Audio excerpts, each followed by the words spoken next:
एक परिवार था दिल्ली में, उसके छोटे से बालक को रोज ले जाता रसखान,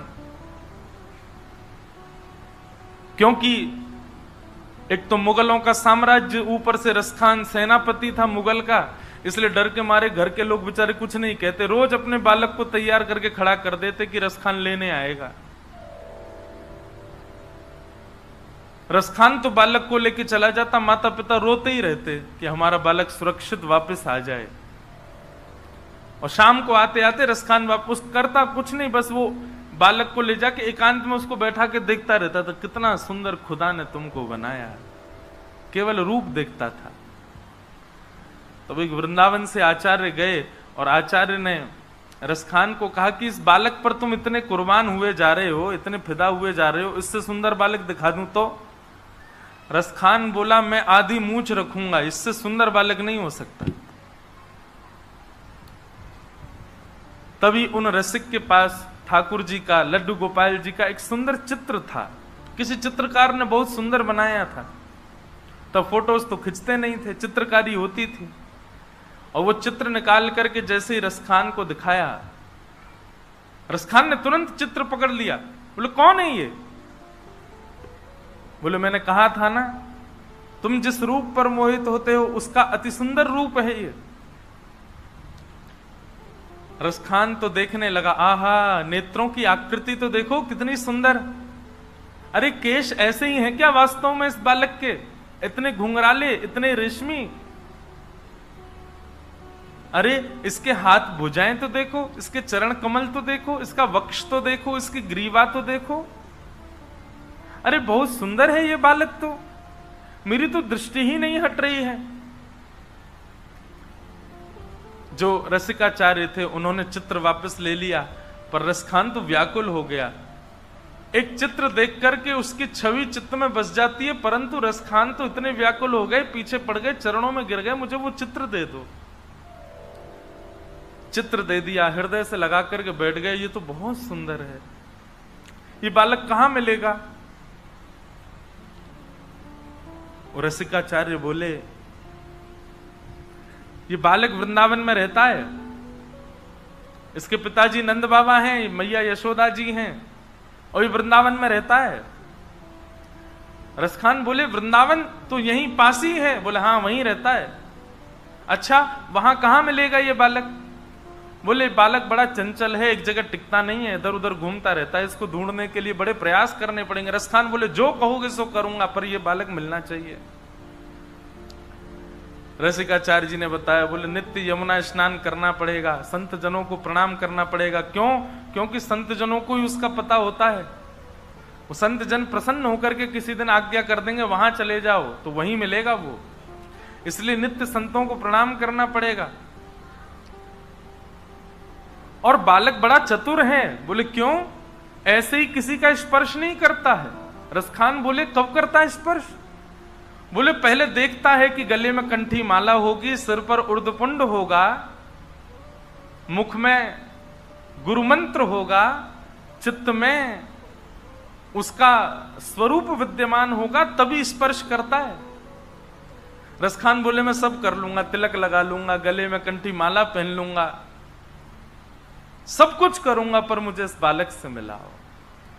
रसिकाचार्यों ने नियम बता दी। और रसखान वृंदावन में कोई भक्ति करने नहीं आए थे। रसखान वो वृंदावन में तो उस बालक से मिलने आए थे। बस बालक किस कारण से मिलेगा, किस उपाय से मिलेगा, वो सारे उपाय मैं करूंगा।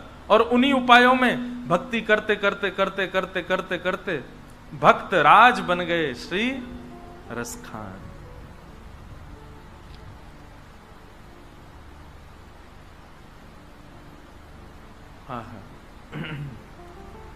अद्भुत है ठाकुर जी की लीला। सुनो दिल जानी मेरे दिल की कहानी, सुनो दिल जानी मेरे दिल की कहानी, तेरे हाथ हूँ बिकानी, तेरे हाथ हूँ बिकानी, बदनाम भी सहूंगी, सुनो दिल जानी मेरे दिल की कहानी सुनो दिल जानी मेरे दिल की कहानी। अकबर की एक पत्नी हुई ताज बेगम। वो ताज बेगम ने जब पहली बार ठाकुर जी को देखा, ठाकुर जी को देख करके वापस चली गई, लेकिन उसको ज्वर चढ़ गया। अब तो 24 घंटा ठाकुर जी की याद में रोती रहती है।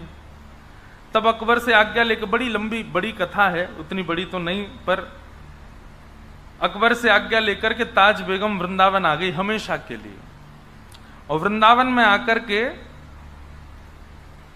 ठाकुर जी के बस दर्शन की लालसा में घूमती रहती। कोई उसको मंदिर में नहीं घुसने देता। क्यों? वो मुसलमान है, इसको कैसे जाने देंगे भीतर? पता नहीं किस भाव से आई है, किस कामना से आई है। दर दर भटकती और यही पद गाती थी। ये ताज बेगम का ही पद है। नंद के कुमार कुर्बान तेरी सूरत पे, वृंदावन छोड़ अब कहीं भी न जाऊंगी। सुनो दिल जाने मेरे दिल की कहानी, तेरे हाथ हूँ बिकानी बद नाम भी सहूंगी। सुनो दिल जानी। ताज बेगम के चरित्र में ऐसा वर्णन आता है कि ताज बेगम को मंदिर नहीं जाने देते थे, तो मंदिर से दर्शन करके आने वाले लोगों से ताज बेगम पूछती थी, आज कैसा श्रृंगार किया है, कैसा रूप बनाया ठाकुर जी ने, कैसे वस्त्र पहने, कैसे पोशाक पहने। एक बात सुनो, मैं बहुत सत्य घटना बताऊं। मंदिर में जाने से पहले 4-5 बातें सोच के जाया करो।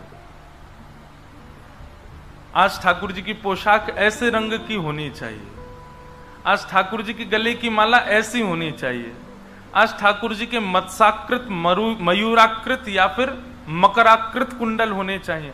मत्स्याकृत मतलब हो गए मछली के आकार के, मयूराकृत हो गए मयूर के आकार के, और मकराकृत हो गए मगरमच्छ के आकार के।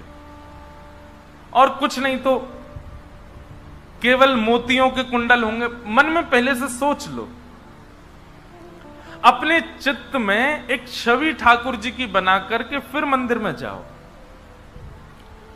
और फिर भीतर जाकर के मैचिंग करना कि मैंने जो जो सोचा उसमें से कुछ मैच हुआ कि नहीं। और जैसे ही आपको मैचिंग दिखेगी ना, 2 लोग संग लेके जाना, क्योंकि अनकॉन्शियस हो जाओगे, फिर बेहोशी आ जाएगी आपको। एक भी चीज यदि मिल गई तो, और जब मिलता हुआ दिख जाए ना, जो विचार किया वैसा श्रृंगार दिख जाए, तो बस प्रसन्न हो जाना कि मेरी भक्ति स्वीकार हो रही है, ठाकुर जी स्वीकार कर रहे हैं।